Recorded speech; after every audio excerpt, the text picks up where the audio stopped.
الحمد لله وكفى وسلام على عباده الذين اصطفى أما بعد. قال الله تبارك وتعالى في القرآن المجيد: فأعوذ بالله من الشيطان الرجيم بسم الله الرحمن الرحيم.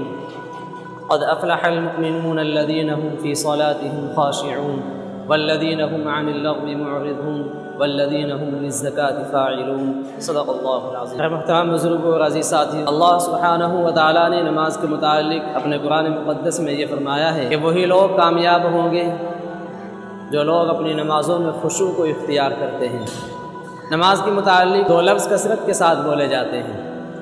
ان میں ایک لفظ ہے خشوع اور دوسرا لفظ ہے خضوع. خضوع کے معنی آتے ہیں اپنے جسم کو اللہ کے سامنے جھکا دینا، اور خشوع کے معنی آتا ہے اپنے دل کو اللہ کے لیے جھکا لینا، اپنے دل کو اللہ سبحانہ و تعالیٰ کی جانب متوجہ کر لینا. یہ دو لفظ ایسے ہیں جو نماز کے اندر کثرت کے ساتھ بولے جاتے ہیں. جب نماز انسان شروع کرتا ہے اور نماز پڑھتا ہے تو اس کے بارے میں کہا جاتا ہے کہ اس انسان نے نماز خشوع اور خضوع کے ساتھ پڑھی ہے. اور وہ کیسے معلوم ہوتا کہ خشوع اور خضوع کیسے حاصل ہوتا ہے؟ میں آپ کو مختصر سے وقت میں بتاتا چلوں. اللہ سبحانہ و تعالیٰ نے قرآن کریم کے اندر جو فرمایا ہے قد افلح المؤمنون الذین هم فی صلاتهم خاشعون، تو اللہ نے کامیابی جو رکھی ہے وہ نماز کے پڑھنے کے اوپر رکھی ہے. اب نماز پڑھنا کیا ہے؟ نماز کو کس طرح سے پڑھا جائے گا؟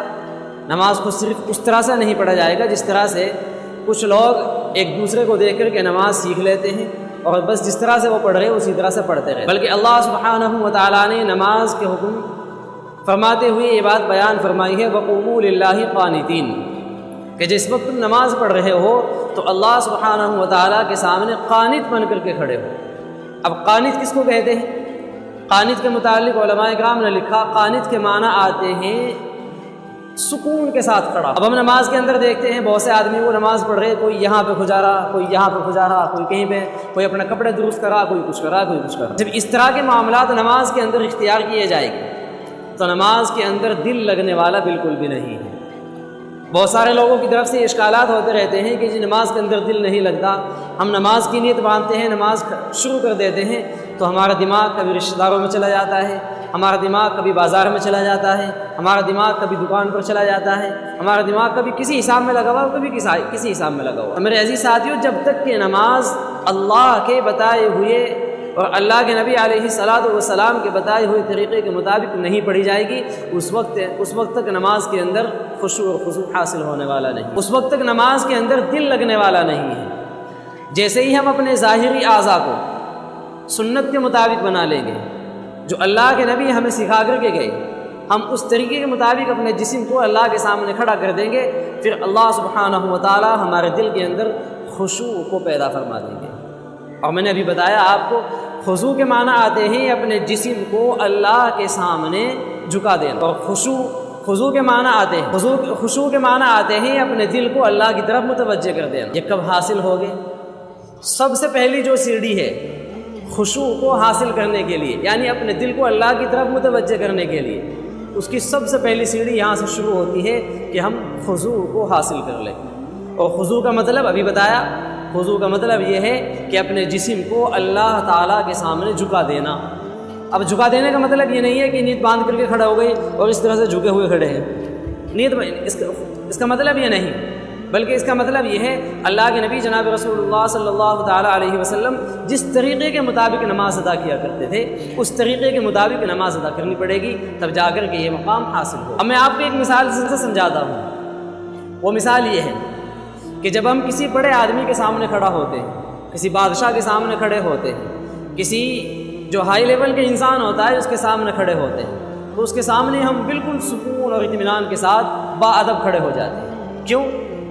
اس لیے کھڑے ہوتے ہیں کہ یہ ایسا نہ ہو کہ اس کی بے ادبی نہ ہو جائے، اس کی شان میں گستاخی نہ ہو جائے ہماری کسی حرکت کی وجہ سے. تو میرے عزیز ساتھیو، جب ایک انسان کے سامنے اس طرح سے کھڑا ہوا جاتا ہے تو وہ احکم الحاکمین تو اس انسان کا بھی رب ہے، وہ اللہ رب العزت والجلال تو اس قابل ہے، اس لائق ہے کہ اس کے سامنے پورے آداب کے ساتھ کھڑا ہو جائے. ایک بہت بڑے محدث حضرت عبداللہ ابن مبارک رحمۃ اللہ علیہ کے بارے میں آتا ہے کہ جس وقت وہ رات کے وقت اپنی چھت کے اوپر گرمیوں کے موسم میں کھڑے ہو کر کے تہجد کی نماز ادا کیا کرتے تھے تو ان کے پڑوس کے لوگ جب ان کو دیکھا کرتے تھے تو ان کے بیانات ہیں وہ کہا کرتے تھے کہ ایسا معلوم ہوتا ہے جیسا کہ چھت کے اوپر کوئی لکڑی گاڑ دی گئی ہو اور وہ بالکل بھی حرکت نہیں کر رہی۔ اس طرح سے نمازیں ادا کیا کرتے تھے ہمارے بزرگان نے۔ اور ہم نماز کس طرح سے ادا کرتے ہیں؟ ہم نیت باندھ کر کے کھڑے ہو جاتے ہیں اور پہنچ جاتے ہیں بازاروں کے اندر، پہنچ جاتے ہیں ہم کبھی رشتہ داروں کے یہاں، ہم نماز پڑھ رہے ہوتے ہیں اور دل کے اندر خیال آ رہا ہے کہ اب وہ کام کرنا ہے، اب وہ کام کرنا ہے، اب وہ کام کرنا ہے۔ مثال گویا کہ بس یہ سمجھ لیجئے جس طرح سے ریکارڈنگ کا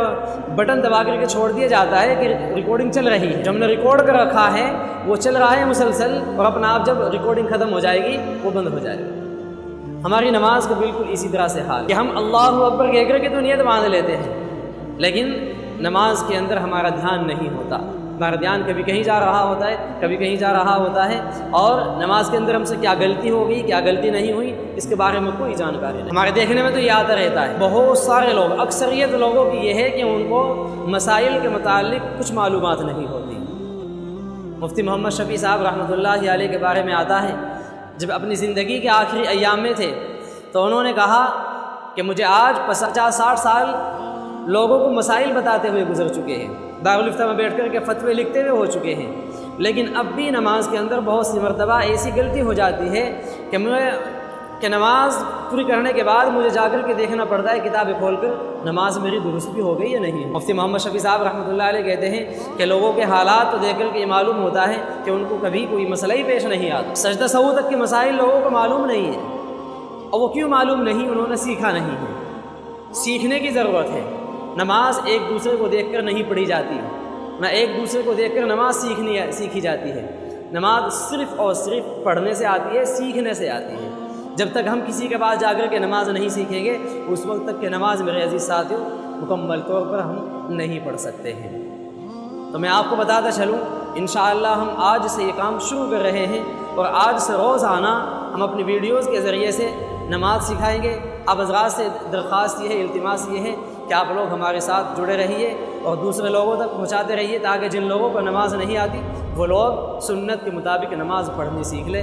دعا ہے کہ اللہ رب العزت والجلال ہم سبھی کو ان تمام باتوں پر عمل کرنے کی توفیق عطا فرمائے۔